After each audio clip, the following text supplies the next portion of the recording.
분쟁입니다. 이들이 분쟁한 이유는 자기들에게 말씀을 가르쳤던 자들이 최고라고 하는 것입니다.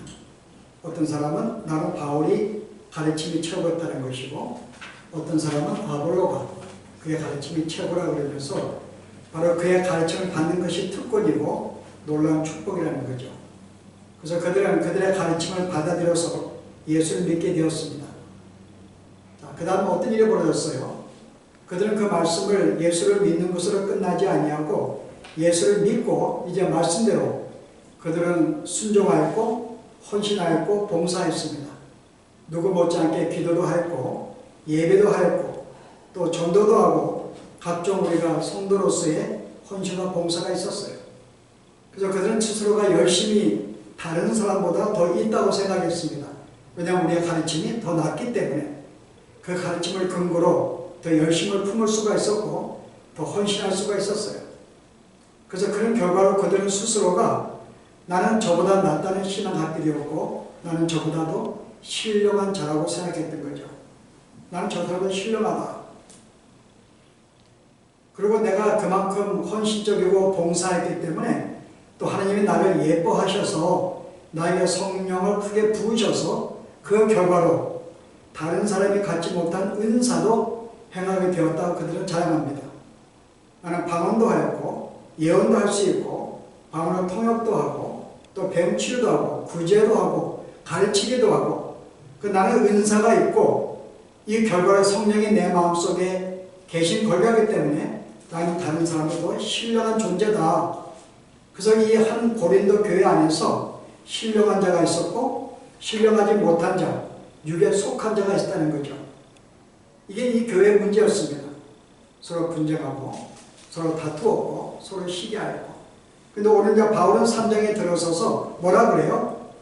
내가 볼 때 너희들 스스로가 영적으로 성장한 자, 성숙한 자라고 생각하고 있는데 내가 보니까 아직 너희들은 그리스도 안에서 어린아이라고 이야기합니다. 너희는 어린아이야. 나는 너희에게 조금 더 성장을 시켜서 좀 이렇게 말씀을 조금 더 깊은 말씀을 나누고 싶은데 여전히 너희들은 깊은 말씀을 나눌 수 없는 아주 어린아이 상태라고 말합니다. 그래서 1절은 뭐라 그래요? 내가 너희를 신령한 자들 된 건 내가 대할 수가 없구나. 왜냐하면 너희들이 아직도 어린아이 같기 때문에 내가 신령한 자 말씀을 내가 너에게 깊은 말씀을 나눌 수가 없어. 그때도 그랬지만 내가 복음을 증거할 때도 지금도 마찬가지라는 거죠. 실은 바울이 고린도 교회 복음을 증거할 때 바울의 생각에 복음을 증거하고 그들의 복음을 받아들여서 이것으로 헌신하고 봉사하면서 뭔가 신앙이 아름답게 성장할 거라고 생각했는데 바울은 그것을 1년 반 동안 말씀을 가르침에도 불구하고 그들은 성장하지 못했습니다. 이유가 뭘까요? 워낙 그들이 이 어떤 이 그리스의 철학, 헬라 사상에 너무 영향을 받고 있어서 그 사상으로 모든 복음을 이해하는 거예요. 그래서 그들에게는 참된 복음의 깊이를 전할 수가 없었던 거죠. 내 나름대로 복음을 설명해도 그들은 그 복음을 변질시킨 것입니다. 그래서 그들은 일종의 하나의 복음을 또 하나의 철학으로 보는 거죠. 그 어떤 선을 강조하고 그래서 그것을 받아들여서 그 철학에 가르치는 대로 내가 행하고 있다 그 말입니다. 그래서 실제 그들은 진짜 복음의 깊이를 알지 못했어요. 복음의 참된 내용을 알지 못하고 그 복음에 그들이 온전히 민다고 생각하고 있었던 것. 그러나 바울이 볼 때는 너희들은 아직도 복음의 기초밖에 모르고 있다. 그래서 내가 있는 동안에 계속 말씀을 더 가르쳐서 너희를 성장을 시키려고 했지만은 내가 못했다고 하는 거죠. 그래서 그가 바울이 떠난 다음에도 지금도 보았더니 너희는 여전히 아주 어린아이 상태다. 실은 원문에는 어린아이라는 의미보다는 유아라고 이야기합니다. 그래도 어린아이 자기 스스로 어떤 판단을 하고 뛰어놀 수 있는 나이죠. 여기는 infants. 완전 어린아이예요. 의지할 수밖에 없는, 기댈 수밖에 없는, 무슨 말은 설명을 알아들 수 없는 어떤 그런 유아와 상태라고 이야기를 합니다. 그래서 이것을 볼 때 바울은 그들에게서 복음을 증거하고 열심히 말씀으로 그들을 성장을 시키려고 했지만은 하지 못했음을 우리가 알 수가 있어요. 근데 오늘 이제 이들이 어린아이라 그러는데 여러분이 여기서 일지를 보시면 우리가 이 문장을 조금 바르게 이해할 필요가 있습니다. 신령한 자를 대할 것 같이 대할 수가 없었고 내가 육신에 속한 자 어린아이라고 이야기해요. 이게 무슨 뜻일까요? 신령한 자들이 뭘까요, 여러분? 신령한 자들. 그들의 신령한 자는 성령이 와서 그것은 나에게 주어진 은사를 행하는 자. 그게 그들은 신령하다고 생각했어요. 근데 바울은 뭐라 그래요? 너가 그것으로 어떤 능력을 행하는 것이 신령한 것이 아니라 성령이 임재하면 영이 거하는 다 신령한 존재들이야. 너희는 다 신령한 존재들이라는 거죠. 왜냐하면 성령이 임재하고 있기 때문에. 그러나 그들은 예수를 믿음에도 불구하고 더 헌신적이지 못하고 열심을 내지 못하고 열심히 기도하지 못했기 때문에 더 신령하다고 생각한 거죠. 그러나 오늘 바울은 뭐라 그래요? 너희 예수 믿으면 다 신령한 존재들이야. 그럼에도 불구하고 나는 너희를 신령한 존재같이 대할 수가 없다고 이야기합니다. 자, 여기 보실래요? 신령한 자들을 대할 것 같이 너희에게 말할 수가 없다. 여러분 영어 성경에 보시면 이 뜻이 무엇인지를 이해를 합니다. 뭐라 그래요?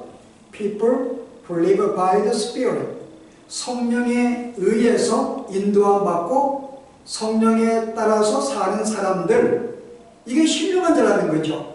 그 예수를 믿음에도 불구하고 어떤 성령의 인도하심과 성령에 따라서 내가 사는 것이 아니라 여전히 내가 내 능력과 내 지혜와 내 힘으로 살아가는 자들이 있습니다. 내가 뭔가 열심을 주 앞에 기쁘게 하려고 그래요. 내가 헌신하려고 그럽니다. 내가 전도를 합니다. 누구의 힘으로? 내 힘이죠. 나는 그 정도의 능력과 힘이 있습니다. 내가 그런 힘과 능력으로 주님을 섬기는 자는 성령의 인도하심이 아니죠. 항상 내가 성령께 물으면 내가 지금 바른 길을 가고 있는가? 내가 지금 복음 안의 말씀을 순종하고 있는가? 여전히 내가 부족함 알고 주 앞에 의지하면서 주의 인도하심을 따라 살아가는 것. 그래서 이는 항상 인생을 자기가 인생의 주인이 되어서 모든 인생을 계획하지 않습니다. 내가 이렇게 살 것이다 하지 않습니다. 성령 나에게 뭐라고 말씀하는가? 내가 어떻게 사는 게 옳은가? 오히려 주의 인도하심을 강구하지요. 근데 오늘 여기에 그 신령한 여기 말하는 것은 성령의 인도하심을 받는 자들과 같이 내가 너희를 대할 수가 없다. 왜냐하면 너희는 여전히 성령의 인도하심을 받는 삶이 무엇인지를 모르기 때문에 그래요. 그리고 내가 어린아이와 대한다고 합니다. 너희는 어린아이야. 자, 영어 성경에 뭐라 그래요? 육신에 속한 자. 여기서 이제 바울이 말하는 육신에 속한 자는 예수 없는 사람을 말하는 게 아닙니다. 그러니까 people without Christ가 아니에요. 여기서 말하는 육신의 자는 누구죠? 어린아이를 말합니다. 자, 영어 성경 뭐라고 되어 있어요? 원문에 말한 대로 people who are still worldly. 아직도 세상적이다 그 말입니다. 아직도 그의 생각과 삶의 스타일이 세상적인 거예요. 세상적인 건 뭐죠? 세상적인 것은 하나님이 없이 내가 인생의 주인이 되어서 내가 모든 걸 계획하고 내가 그것을 행하고 지켜나가는 모든 삶. 아주 세상적입니다. 그래서 오늘 이와 같이 마치 너희는 여전히 모든 생각하는 것들이 세상적이구나. 왜냐하면 당시 고린도 교인들이 그들의 가진 생각이 세상적이었어요. 그게 뭐죠? 내가 예수를 믿었어요. 나에게 복음을 주면 내가 그 복음을 내가 받아들였습니다. 누가요? 내가 받아들인 거예요. 내가 이해한 것입니다. 우리는 뭐예요? 성령이 그 안에 계셔서 성령이 그를 깨워줘야지만이 말씀을 깨달을 수가 있는데 그들은 하나의 철과 같이 내가 복음을 받을 때 그걸 내가 이해했어요. 내가 받아들였습니다. 그리고 그들은 사는 거예요. 그 말씀에 순종합니다. 누구의 힘으로? 내 능력과 내 노력으로. 그래서 그들은 점점 봉사할 때마다 내가 이만큼 주 앞에 헌신했기 때문에 주님은 나를 기뻐한다고 생각을 해요. 주님은 나를 인정한다고 생각합니다. 그러나 진짜 성령 있는 말이냐면 내가 그렇게 삶에도 불구하고 이것은 주의 도우심인 줄 알고 더 겸손하고요. 더 주 앞에 의지합니다. 자신의 사랑을 자랑하지 않습니다. 그런데 고린도 교인들은 나는 너보다 이 정도 성경도 많이 알고 있고 또 봉사하고 있기 때문에 나는 너보다 낫다고 생각하는 거죠. 이게 세속적이라는 거죠. 세상적인 거. 그 너희는 여전히 세상적이기 때문에 내가 이 성령의 인도하심 받는 건 내가 진짜로 알고 있느냐? 너희는 모르고 있다는 거죠. 그래서 이제 바울이 그들에게 뭐예요? 과연 이 영적으로 어린아이가 무엇인지를 다시 한번 그들에게 설명해 줍니다. 자, 그들이 영적으로 어리다는 사실, 우리가 그 전에 여러분들이 조금 우리가 바울이 다른 글에서 이 어린아이를 어떻게 규정하고 있는지, 그리고 신앙의 장성한 자를 어떻게 규정하고 있는지 볼까요? 자, 여러분 어린아이를 보십시다. 에베소 여러분들 4장에 보시면은 어린아이가 어떤지요? 4장 13절에 우리가 하나님의 아들을 믿는 것과 아는 일에 하나가 되어 온전한 사람을 이루어 그리스도의 장성한 분량까지 충만되게 이르리니, 이는 이제 우리부터 우리가 어린아이가 되지 아니하여 사람의 속임수와 간사한 유혹에 빠져 온갖 교훈의 풍조에 밀려 요동하지 않게 하려 함이라. 자, 어린아이는 어떤 존재라고요? 세상의 여전히 교훈을 붙잡고 살아가는 자, 세상의 교훈의 풍조에 흔들리는 자, 여전히 세상의 지혜에 의지하는 자. 내가 이렇게 하면 교회 성장할 수 있어. 어떤 전도, 성장 전략을 세우거나 인간의 생각 속에 우리가 이렇게 하면 성장할 수 있어. 그래서 이렇게 하면 우리가 잘 살 수 있고, 이렇게 하면 축복을 받을 수가 있어. 그 모든 근거가 뭐예요? 세상의 경험과 세상의 지혜와 가르침에 따라 사는 자들, 바로 이들은 세상의 속임수에 금방 당하는 자들입니다. 성경은 이들을 가리켜서 어린아이라고 이야기하는 거예요. 내가 예수를 믿음에도 불구하고 여전히 세상의 지혜와 세상의 삶의 경험에 의지해서 살아가는 모든 자들은 영적 어린아이라는 거죠. 이게 어린아이야. 그러면 장성한 자는요? 자, 히브리서 5장 보실래요? 장성한 자는 누구입니까? 5장 보시기 바랍니다. 11절에 보세요. 내가 멜기세덱에 관하여는 우리가 할 말이 많으나 너희가 듣는 것이 두나무로 설명하기 어렵다. 자, 멜기세덱에 대해서 내가 아주 어려서 내가 설명하기 힘든데, 내가 때가 오래되어서는 마땅히 선생가 되어야 되는데, 마땅히 장성한 자가 되어 있어야 되는데, 너희는 아직도 하나님의 말씀의 초보에 대하여 누구에게 가르침을 받아야 할 처지이니 단단한 음식은 못 먹고 젖이나 먹어야 할 자가 되었도다. 여전히 젖을 먹는 자예요. 장 오래 되었어야 되는데, 근데 그 특징이 그 다음 뭐라 그래요? 이는 젖을 먹는 자마다 어린아이니 의의 말씀을 경험하지 못한 자요. 어린아이는 의의 말씀을 경험하지 못한 자입니다. 자, 의의 말씀이 무슨 뜻일까요? 여러분 영성에 보세요. 뭐라고 되어 있어요? 쉽게 우리 설명해 주는데, The teaching about righteousness 있어요. 의에 관한 가르침을 너희가 뭐라고 했어요? 받지 못한 그 말입니다. 의에 대한 가르침, 뭘까요? 가장 베이스한 것은 우리는 스스로 의로운 존재가 될 수 없습니다. 우리는 행할 때마다 죄를 짓고 있기 때문에 선에 행할 수 없는 존재들이에요. 그래서 우리가 그리스도의 은혜로 말미암아 우리가 함께 다시 한번 우리 옛사람은 죽고 새로운 존재가 되었습니다. 그래서 우리가 예수를 믿는 순간에 그리스도로 말미암아 의로운 존재가 인정해 주는 거죠. 이게 기본적인 가르침입니다. 우리는 스스로가 의로운 존재가 되지 못하고 그리스도의 피로 말미암아 그런 믿음으로 의로운 존재가 되었다고 인정해 주는 거죠. 이 가르침. 근데 고린도 교회는 뭐라 그랬어요? 그들이 스스로가 의롭게 되는 것은 내가 예수를 내가 믿었기 때문에, 내가 예수를 받아들이고 거기에 순종했기 때문에 내가 의로운 존재가 되었다는 거죠. 그들은 누구로 말미암아 자기들의 노력과 자기들의 선행으로 말미암아 의로운 존재가 되었다고 생각하는 거예요. 하나님의 은혜로 내게 성령의 역사에서 나를 긍휼히 여겨서 내가 그의 사랑으로 말미암아 의로운 존재가 되었다는 생각이 아니라 내가 이 정도 노력과 힘으로 내가 믿어서 의로운 존재가 되었다는 거죠. 그 여전히 어떤 그리스도의 가장 기본적인 복음의 진리를 깨닫지 못하는 자, 바로 이들이 뭐라 그래요? 젖을 먹는 자라는 거죠. 그 여기서 말하는 것은 가장 복음의 가장 이 기본적인 본질을 아는 것은 어린아이입니다. 예수를 구원받는 건 어린아이. 그래서 바울이 뭐라 그래요? 내가 너에게 갔을 때 내가 너에게 복음을 증거했어. 예수를 구원받는 걸 증거했어. 근데 그 이상 성장하지 못한 거예요. 가장 십자가의 도는 그들이 깨달았습니다. 아, 예수 믿고 내가 죄사함 받고 구원받는 것이구나. 이거는 그들이 알고 있었어요. 이것을 영적인 어린아이라고 이야기합니다. 근데 그 다음에 성장을 해야 되는데 더 더 복음의 깊이를 알지 못하는 거죠. 자, 구약의 모든 내용은 뭐죠? 누구에 대한 말씀이에요? 그리스도를 증거하는 말씀들입니다. 결국 구약의 모든 내용들은 그리스도에 관계된 말씀들이에요. 근데 그들은 여전히 구약을 이해하지 못합니다. 아직 바울은 그들의 구약 가르침을 주지 못했어요.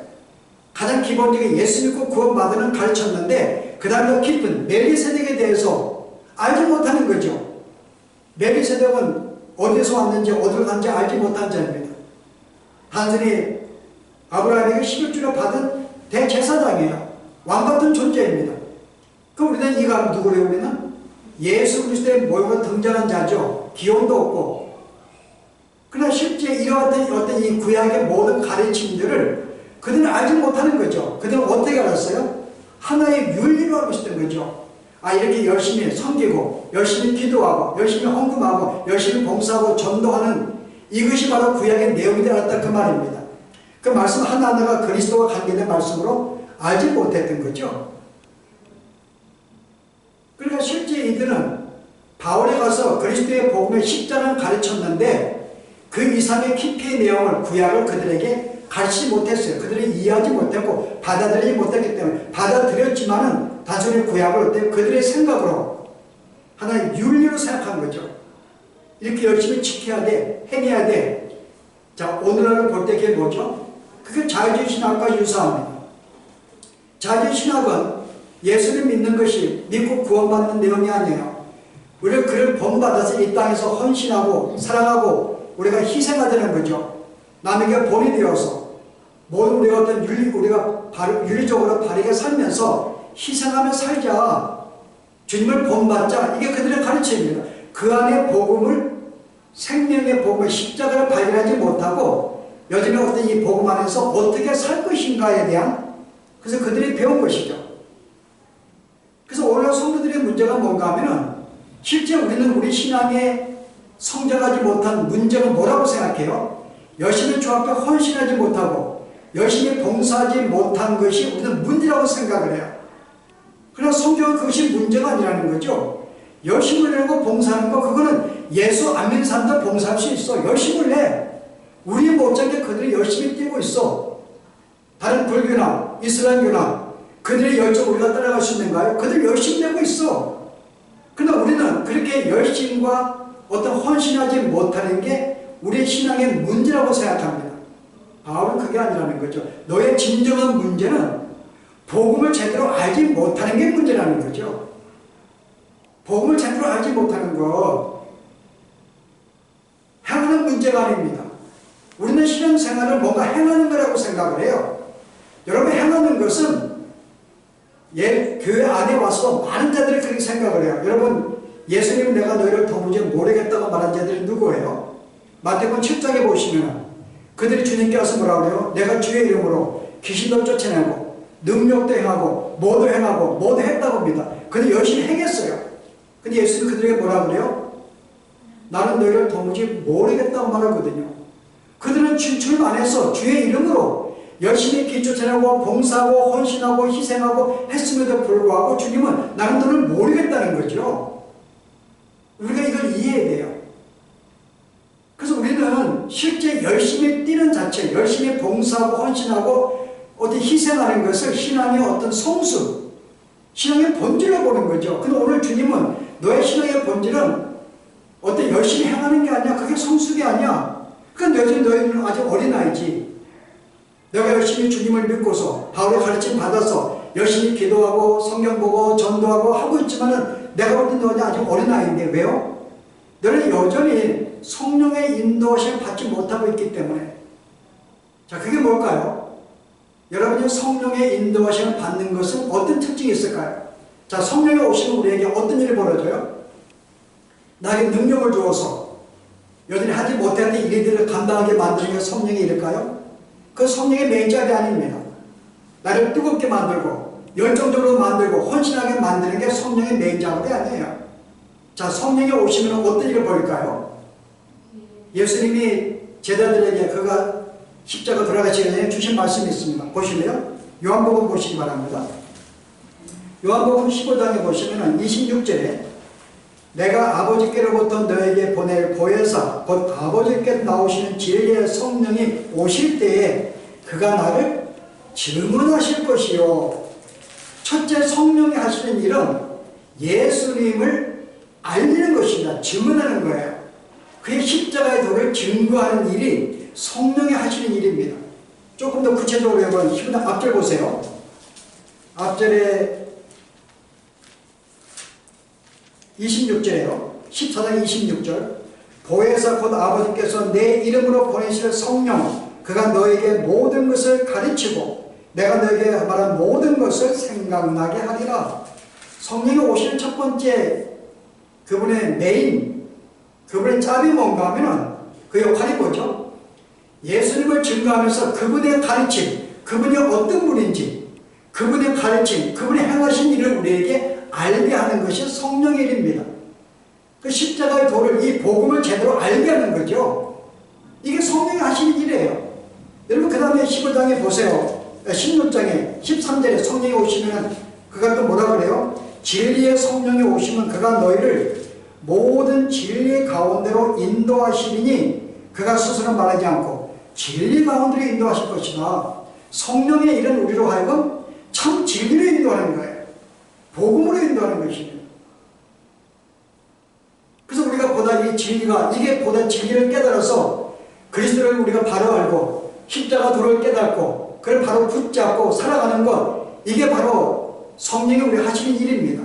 그러나 우리는 스스로가 성령의 일을 뭐라고 해요? 내가 열정을 내고 열심을 하고 헌신하고 전도하고 봉사하고 어떤 희생하는 것, 이게 성령의 일로 알고 있어요. 고린도 교회들은 내가 성령이 임하면 능력을 행하기도 하고 병도 고치기도 하고 방언도 하기도 하고, 이게 성령의 메인잡으로 보는 거죠. 그게 주의 역할이 아닙니다. 그분이 오시는 것은 우리에게 예수님이 어떤 분이신지 그분의 가르침을 우리에게 계속 우리에게 가르치는 것이, 그게 성령이 하신 일이고요. 그 내가 성령이 내게 임하고 충만할 때에는 그분의 가르침에 내가 충만해 있는 것이 바로 이게 우리의 신앙의 성숙이라는 것입니다. 내가 의의 진리에, 의에 관한 진리의 말씀을 가르침을 받아서 보다 성경을 깊이 알아가는 것, 바로 이런 자가 뭐라고 그래요? 이게 성숙한 자라는 거죠. 이게 에베소의 바로 4장의 말씀입니다. 다시 한번 읽지만요. 에베소 4장에 하나님께서 뭐라고 그래요? 내가 모든 목사와 교사와 이런 내가 삼으신 것은 이런 성도를 온전케 하며 그리스도의 몸을 세우게 한 것이다. 내가 너희를 온전케 한다는 말은 뭐추로 너희를 성숙시켜서 그리스도의 몸을 세우게 합니다. 그 다음에 뭐예요? 온전케 한다는 말이 하나님을 믿는 것과 아는 일에 하나가 되어 온전한 사람을 이루게 한다는 거죠. 자, 온전한 자, 뭐추로는 어떤 상태라고요? 믿는 것, 내가 예수님을 나의 구주로 믿는 것, 이거 믿는 것입니다. 아는 것은요, 그분에 관하여 아는 거예요. 하나님이 어떤 분이신지, 예수님이 어떤 분이신지, 그분의 성품이 어떠한지, 나에게 뭘 원하시는지, 이게 과연 주께 기뻐하는지 그분을 알아가는 것.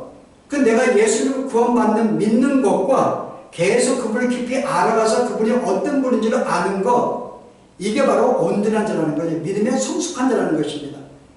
그래서 오늘 우리 기독교 신앙의 가장 본질은 행하는 문제가 아니라 아는 문제라는 거죠. 네가 그만큼 바르게 안다면 믿음의 성숙한 자고, 네가 그 성숙함으로 네가 내 지각을 사용해서 흔들리지 않는 믿음 생활을 하는 것, 이게 성숙한 자입니다. 근데 잘 복음을 알지 못해서 여전히 내가 내 힘과 내 어떤 능력과 내가 인생을 계획 세우며 내 마음대로 살아가는 삶은 여전히 어린아이죠. 그래서 오늘 이와 같은 말씀 속에 실제 우리가 오늘 모든 교사력 세운 목적은 우리를 온전하게 모초하게 만드는 것인데, 모초한 상태는 온전히 믿어야 되고 온전히 내가 알아야지만이 지는 그는 성숙하다고 이야기하는 거예요. 그가 진짜 성숙한 자다. 그래서 우리가 진정한 신앙의 성숙은 뭐예요? 그리스도를 아는 것입니다. 진정한 신앙의 경지는 뭐예요? 그리스도를 아는 것입니다. 그래서 이런 예레미야에서 예레미야 선지자가 우리에게 뭐라 그래요? 너는 어떤 것도 자랑하지 마라. 인생에 가진 모든 건 다 주님이 주신 건데 뭘 자랑해? 네가 한 가지 자랑한다면 뭐예요? 딱 하나가 있다. 그게 뭐죠? 자랑하는 거 하나. 볼까요? 26절인가 23절. 여호와께서 이같이 말씀하시되 너희의 지혜도 너희의 용맹도 너희의 구함도 자랑하지 말라. 자랑하는 자는 이것으로 자랑할지니 곧 명철하여 나를 아는 것과 나 여호와는 사랑과 정의와 공의의 땅에 행하는 자인 것을 깨달는 것이니라. 뭐라 그래요? 실제 여기서 볼 때는 여호와를 아는 것, 그분이 사랑이 넘치고 정의롭고 공의로우신 그분을 제대로 아는 것이죠. 어떤 분인가 아는 것, 너는 이걸 자랑하는 거죠. 그래서 신앙의 가장 자랑은 하나님을 바로 아는 것입니다. 그리스도를 바로 아는 거예요. 복음의 진리를 바로 아는 것입니다. 이게 우리의 신앙의 성숙이고 이게 우리의 자랑입니다. 우리가 이걸 놓치면 안 돼요. 우리가 이걸 알지 못하면 마치 우리 신앙생활의 성숙은 내가 예수를 믿고 그만큼 순종하고 복종해서 헌신하고 봉사하는 이와 같은 삶을 신령한 자이며 그게 우리가 성숙이라고 생각을 해요. 그러나 그런 열정은 성숙과 상관이 없다 그 말입니다. 아까 우리 말한 대로 내가 주의 이름 했지만 나는 너를 모른다 그랬잖아요. 행하는 문제가 아니라 얼마나 바르게 제대로 알고 있냐가 신앙의 성숙이며 너희는 그렇지 못하기 때문에 고린도 교인들에게 너희가 복음을 제대로 알지 못하고 여전히 너희는 어린아이라고 하는 거죠. 그래서 이게 문제라는 거예요. 이게 문제다. 그래서 오늘 이와 같은 우리의 교훈을 주기 위해서요. 오늘 특별히 오늘 조금 더 짚어가면은 이들이 어린아이의 특징을 여기 두 가지가 소개가 되고 있습니다. 자, 하나가 뭐죠? 나는 아볼로파다. 나는 바울파다. 나는 베드로파다. 나는 그리스도파라고 나눠진 것입니다. 자, 나는 그 사람이 너무 좋은 거에 내 가르침을 주어서 그에게 의존적입니다. 그걸 절대로 붙잡고 살아갑니다. 이게 어린아이의 특징이에요. 어린아이의 특징은 부모에게 의존적입니다. 여러분 경험해 보셨는가요? 국민학교 1학년 유치원 애들 나갔다가 집에 들어가는데 엄마가 없으면 어떻게 돼요? 엄마가 자기 보러 도망간 줄 알고 아주 분통 울고 있죠. 애통하게 서럽게 우는 거 이런 경험 보셨는가요? 저는 경험 봤어요. 국민학교 1학년 때 학교 갔다는데 어머니 안 계신 거예요. 날로 부르고 도망간 줄 알고 그냥 거기서 목 놓아 내가 울고 있었거든요. 그때가 1학년 때 제가 기억나는데요. 어린아이는 너무나 부모에게 의존적이에요. 오늘 여기는 나는 아볼로에게 나는 바울에게 너무나 의존적인 신앙입니다. 그의 가르침이 절대인 거예요. 그래서 우리가 신앙이 성장을 하면 내가 스스로 독립을 하고 스스로 판단하고 살아야 되는데 여전히 의존적이고 그에 매달리고 그거를 자랑하고 그것은 바로 어린아이 신앙의 특징이죠. 또 하나의 특징은 뭐예요? 너희가 3절에 보았더니요 너희 가운데 시기와 분쟁이 있으니 어찌 육신에 속하여 사람을 따라 행함이 아니니로. 시기와 분쟁이 있는 것이 바로 어린아이의 특징입니다. 분쟁한다는 것은 내가 너무 낫다고 하는 데서 분쟁이 생깁니다. 내가 다른 데서 못한 거야. 분쟁이에요. 경쟁입니다. 경쟁은 세상적이에요. 경쟁은 세상적입니다. 난 너보다 낫다고 생각 안 해요. 낫지만은 남부사 가지고 오히려 섬기죠. 내가 낫기 때문에 너는 나보다 못한 자고 무시하거나 멸시하거나 그런 어떤 교제하지 않는 그런 상태는 뭐예요? 여전히 세상적인 것. 이게 어린아이인 것입니다. 그 시기와 분쟁. 어린아이는 시기예요. 남이 갖는 거 견딜 수 없는 거예요. 어제도 우리 그런 얘기 했는데 그 태수와 해수가 있는데 누가 이모가 해수에게 크니까는 만약에 한 100불을 줬어요. 여러분 같으면 태수에게는 얼마 줄 것 같아요? 몇 살 어리니까는 한 50불 주겠죠. 그것 때문에 지금까지 괜히 끙끙 앓아요. 왜 나에게 100밖에 안 줬는가? 누나 나에게 100불을 줬는데 왜 나한테 100불 안 줬냐 그 말입니다. 아니 애가 뭘 아냐고. 근데 그 나이가 시기가 많은 거예요. 남이 갖는 걸 견딜 수가 없는 거죠. 그 남의 어떤 은사가 많아서 이렇게 열심히 봉사하고 헌신하면 그 내가 시기하는 거예요. 그게 어린아이 특징입니다. 내가 가진 게 최고인 거죠. 자기밖에 모르는 거야. 내가 가진 게 최고인 거예요. 다른 사람 가진 건 아무것도 아닌 거죠. 자기 중심적인 삶입니다. 그 시기와 분쟁이에요. 근데 예수를 믿게 되면 여러분 성숙은 뭐죠? 예수를 믿는 거. 예수를 믿고 첫 번째 벌어지는 일은 하나님과의 불화가 없어지고 하나님과 화목하는 것입니다. 하나가 되는 거예요. 분열이 아니에요. 전에는 분열되었지만은 이제 예수를 믿고서 내가 주님과 하나가 됩니다. 화목한 관계가 되는 거예요. 성도가 되는요. 성도와도 하나가 되는 거죠. 여러분 에베소 4장의 1절의 말씀이 그겁니다. 내가 자 한번 보실래요? 4장 1절에 뭐라고 말씀하셨는지. 내가 예수 안에 부르심 받은 너에게 합당하게 행하여. 자, 내가 예수의 부르심 받은 자들입니다. 근데 이들이 어떻게 해요? 그 다음에 모든 겸손과 온유로 하고. 겸손은 서로 험불한 거예요. 참으로 이 같은 죄인을 내가 나보다 나은 것이 없는 나 같은 죄인을 구원하시다니 항상 주 앞에 겸손할 수밖에 없고 내가 저보다 나은 것이 없기 때문에 항상 겸손한 그런 마음으로 살아가는 것. 그 다음 뭐죠? 온유해요. 내가 겸손하기 때문에 온유할 수밖에 없습니다. 그 다음 뭐죠? 오래 참는죠. 뭔가 하면은 사랑을 내가 오래 참고 견디고 용납합니다. 고린도 교인들은 저 나하고 틀리기 때문에 열심히 못 내기 때문에 내가 알고 있는 것처럼 모르기 때문에 나보다 못한 존재면 무시를 당했습니다. 용납하지 못했어요. 그 성도 가운데서도 종종 내가 열심히 기도하고 열심히 헌금도 하고 열심히 어떤 봉사하는 사람들은 그렇지 못한 사람을 어떻게 쳐다봐요? 이상한 눈으로 쳐다보죠. 어떻게 저렇게 어떻게 섬길까? 이게 세상적인 것입니다. 세상은 나는 이 정도 하고 있는데 넌 못하고 있다 무시하거나 멸시하는 거죠. 그에 대해서. 어린아이는. 근데 뭐 성경은 뭐라 그래? 장성한 자는요. 오히려 내가 이만큼 가지고 있는 것을 자랑하는 게 아니라 내가 능력이 뛰어남에도 불구하고 오히려 그 사람 남을 내가 섬기는 거죠. 기다려줍니다. 참아주고요. 용납해주는 거예요. 고린도 교회는 그렇게 하지 못했어요. 가진 것을 자랑하고 경쟁하였지 자기가 가진 것을 가지고 오히려 감사하게 생각하며